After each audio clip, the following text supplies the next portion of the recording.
Yes, during work time, you'll have an opportunity to finish up snacks, but we're not going to bring it to the carpet. So if you can come to the carpet, you don't need anything. So you come empty-handed, and I will be sitting at the chair, in my chair, but you also need to come and see the smart board. So make sure your body's in the right spot. Oh, sorry. I have all of this. You need it. Yeah, because that's a mess. No, I tried to. If you need it, no problem. Come on, stay with me.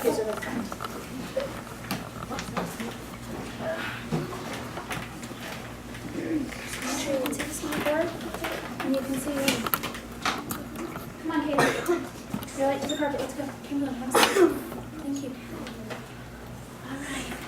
So we started on Monday looking at the Revolutionary War and reading. And today that's what we're going to continue looking at.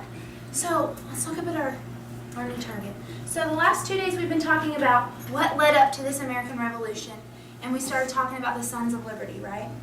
So today we're going to look at one event that happened leading up to the war, because we know eventually it all builds up to this big war, right? Called the Revolutionary War.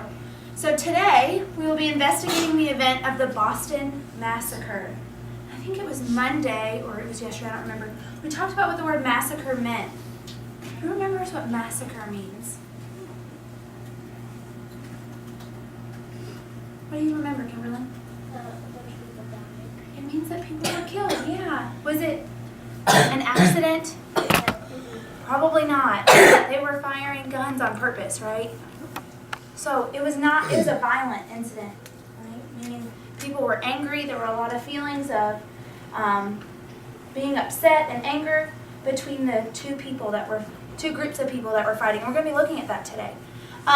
So then let's look at the rest of our learning targets. So I can compare different perspectives of the British and the colonists. So I shared this really cool book with you yesterday that on one side it talks all about the British perspective of the different events, and then on one side it talks all about the colonists' perspective of the different events. So we talked about that, and we're going to get to use this book today when we're looking at this Boston Massacre. So what's a perspective? I know we've talked about this in reading. Let's refresh our memories. What's a perspective? What somebody thinks of someone. What somebody thinks of someone, and this is going to be an event, right? So, and our perspective is based off of what? What causes us to have this perspective? Yes? What, like our schema, like the background knowledge that we have. Our schema and our background knowledge about the people involved and the event that's happening, what we're seeing and what we're feeling, right? Because we talked about before, my perspective of Keenan is only going to be what I see at school. But his mom's perspective is going to see what he sees in the morning, at school, at night. She's going to have a different perspective, right? Based on what she knows and what she gets to see. So then today our goal is, when we're reading, that we're going to be able to identify what happened and why. Okay? So when you're reading, you're going to read from the colonist perspective. The colonists are the ones who are living in the Americas, and you're going to be reading their perspective, and you need to identify what happened and why. But I'm going to read to us first what happened and why from the British perspective. So I have this book here. So right off the bat, Boston Riot. They don't even call it the same thing. The colonists, when you come to read, you're going to be reading about the Boston Massacre. Do we think it's going to be the same event? Yeah. It's going to be the same event, but for some reason they call it two different things. So that's going to be really interesting. So as I'm reading to you, I want you to be thinking about in your mind, what happened and why? So we want to know what happened on this day, but then we want to know why it happened. Why did people get killed that day? Okay? So if you'll turn your ears on, I'm going to read to you, okay? The Boston Riot. From the beginning, the British soldiers were met with hostility. Hostility, what does that mean? Are they happy? No, they're met with people that are upset, they're angry, they're not happy. By many Boston residents, soldiers were insulted or beaten on the streets. These actions angered the soldiers, who only wanted to be let alone to do their jobs. So the Boston people are not happy with the soldiers being there. They're not treating them well. And they're just trying to do their jobs. Some retaliated by harassing the colonists. So retaliated means they acted back. So if Kimberlyn was making fun of me, I made fun of her. I retaliated. I went back at her. On the night of March 5th, 1770, things came to a head, meaning things are boiling and it's about to overflow. In front of the customs house, a crowd of people were yelling and throwing rocks, sticks, and icy snowballs at several soldiers.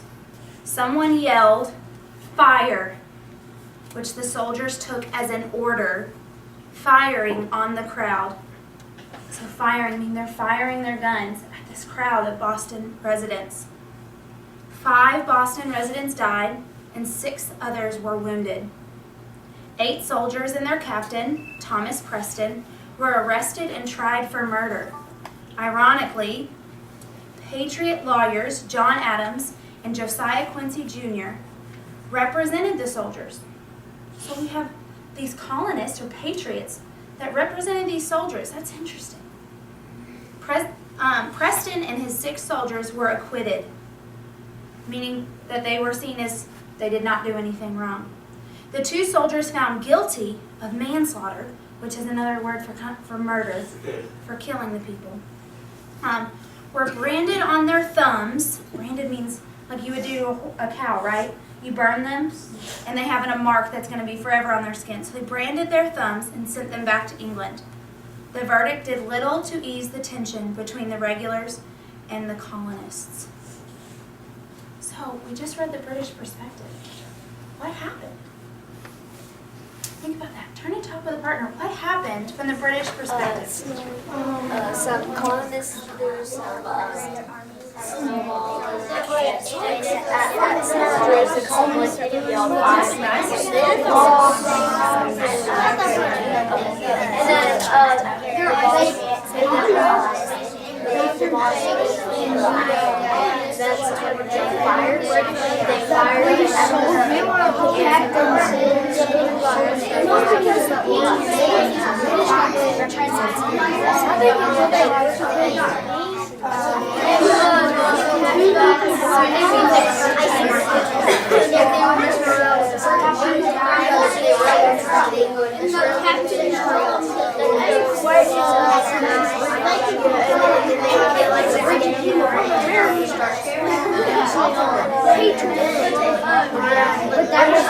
Conversation's coming to a close. So turn back in 3, 2, 1. Kaylee, who is your partner? What did you all decide happened? We decided what happened was like the colonists and the Bristons. British. British they didn't like each other, so they started out a war. Okay, was this a war? Or a fight. It was more like a fight, right? So they weren't liking each other, but it was more than they weren't liking each other. What was really happening? I want to know exactly what happened. oh, that the colonists they saw British soldiers in the town and they started messing around with them and beating them up, and then they got people from the town to assault them. But then the British soldiers, they had enough of it, so they fired to defend themselves. So he's saying is the British felt like they were defending themselves. They were being insulted. They were made fun of. They were being messed with, right? They were throwing icy snowballs at them. They were throwing sticks and rocks at them. Mason, you'd get to a point where you had enough, right? That's kind of what they're saying. So why did it happen? Why were the colonists, the British, sorry, not the British, the Boston colonists upset about the soldiers being there? Yeah. What do you think, Kimberly? I think, like, I'm not sure if it was the British or, well, the Tea Party, like, The Boston Tea Party hasn't happened yet, but I keep pulling in your schema. Yeah. Like, they might think that the soldiers are bad people. So they don't have a good view of these soldiers. You're absolutely right, because we've read about that, right? In our previous reading the last couple of days. So here's what I want to do. I want to get you off this carpet. Okay, I want to get you doing some work. So here's what I want us to do. So let's look up here at the expectation. So I left at the top in red, that's your learning target, so you know your goal. Your goal is to be able to identify what happened and why, but you're reading from the colonist perspective. You're going to do that on this sheet. So your conversation level for right now is going to be a level 0. You're going to work independently. If you need help, you're going to raise your hand. Okay? The activity is you're reading the Boston Massacre, determining what happened and why. We've said that. Your movement, you're going to find your workspace, and you're going to stay where you're at. This is independent. If you finish early, I have a sheet for our early finishers that's going to extend your thinking about the Boston Massacre. And if you need this, you're simply going to come pick it up. I'm going to have it right here on the pink cube. Does everybody understand the expectation? Thumbs up if you understand what you're doing. If you're not sure, put your thumb sideways. Okay. If you placed your thumb sideways, when I release you, I want you to stay at the carpet. Because I don't want you to go until you know what you're doing. Does that make sense? Okay. Maggie's going to pass out the article that you're going to be reading. And Riley's passing out your sheet where you record your answers.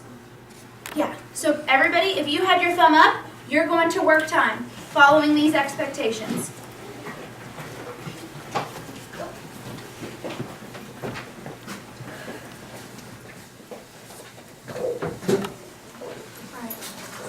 Thumb sideways group. So I'm glad that you didn't know what you were doing instead of going back and acting like you know what you were doing and not getting anything done. Okay. So you're going to get an article. It's the piece of this book about the colonist perspective. You're going to read the perspective of the colonist. Use your reading strategies that we talked about yesterday. Some of you it's close reading. Some of you it's annotating.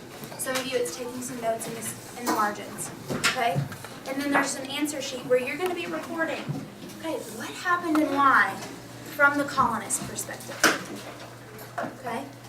And the colonist perspective is what you're reading. So what happened and why in the article you're given? And you have an answer sheet for that. You're writing what happened. It's 2 separate questions. What happened and then why. You'll see it. It's on the paper. 2 separate things. So it's basically like a short answer. Yeah. Basically like 2 short answers. Does that clear things up? Yeah. If it cleared it up, you can go. What happened in the event? Yep, and you're going to read about it. So you're going to tell me what happened, and then you're going to write why. Feel good? Are we better?